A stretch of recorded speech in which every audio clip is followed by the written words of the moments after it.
Another important part of the document management process in Photoshop is, of course, saving your document. And you have the option to both save and save as, like you do on most programs. And to access that option, you simply click File and choose Save if you want to save over top of the existing file. If you've made changes, it's likely that you'll want to actually choose Save As. And so whenever I choose Save As, it brings up the original file name and the fact that it was a JPEG image. It gives me the option of where to save the document. I could save it in its original folder or choose a new folder to save it into. And then the format. And there's a number of formats that are available in Photoshop, some of which you'll use on a very regular basis. Others you may never use at all. Okay, the most common ones are the native Photoshop format, which is the PSD format, and that's extremely important to use if you're making any kind of changes in Photoshop that include layers and paths and those kinds of things that you may want to go back and edit later. If you're done with your work and you've already saved a Photoshop version of your work, you may want to then select one of the other options depending on what its final use is. If you're going to be using your document for the web, then JPEG or PNG would be the best options for you to use. If you're saving your document for print, whether it's a book cover or perhaps it's graphics for a brochure, you're going to be using it to further create a document using a layout program like Adobe InDesign, then your choice may want to be TIFF, the TIFF file format, which is a PostScript file format that is fully compatible with image setters that you would use for printing commercially.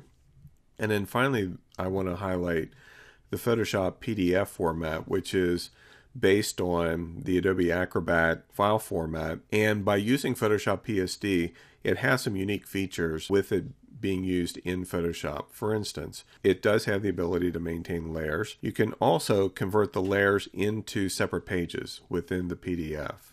Okay, so that is an option for us as well. And as a matter of fact, if we choose that option here, now we only have a single layer, but I can choose to save this as a PDF, and then I click Save. It brings up a warning, which you can turn off, and I'll click OK, and it brings up the standard Adobe PDF presets, high quality, press quality, smallest file size, and so on. And I'm going to go with the default high quality print. If you want to preserve Photoshop editing capabilities, like if our document had layers and you wanted to maintain that, you would make sure that this checkbox was checked.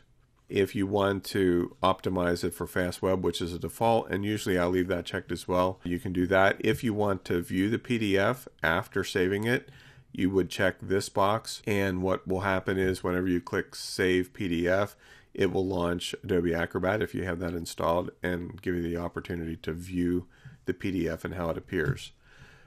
With compression, typically, in most cases, the default settings are what you're always going to use. The same with output. The default usually makes sense. You don't need to embed color models or anything like that. Very often you can require a password if it's a sensitive document. You would just simply check that and then enter a password here. You can also restrict printing, editing, and so on if you want to do that.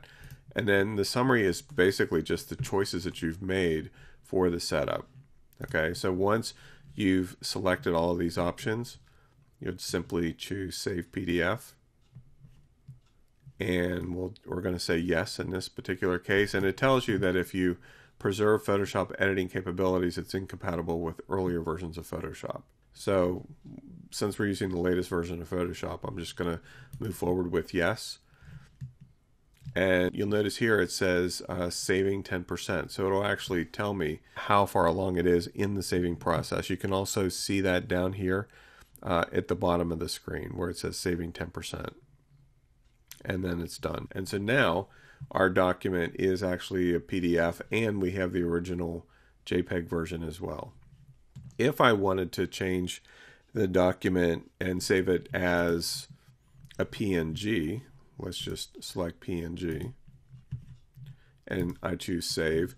it's going to give me separate options. One is related to compression. If I want no compression and make the document open fast, I would choose that.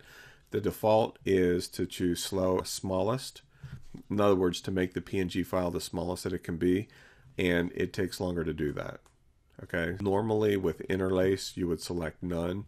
I can click OK, and my PNG version is saved. If I was saving this document for print and I was choosing the TIFF option, click Save. And it gives me several choices here. One for compression. I normally use LZW and none of the others. With pixel order, the default is typically fine, interleaved. Byte order, it depends on whether you're using a PC or a Mac. I'm on a Mac, so I would choose that. The other options here, you probably will never use. So you just click OK, and you're done.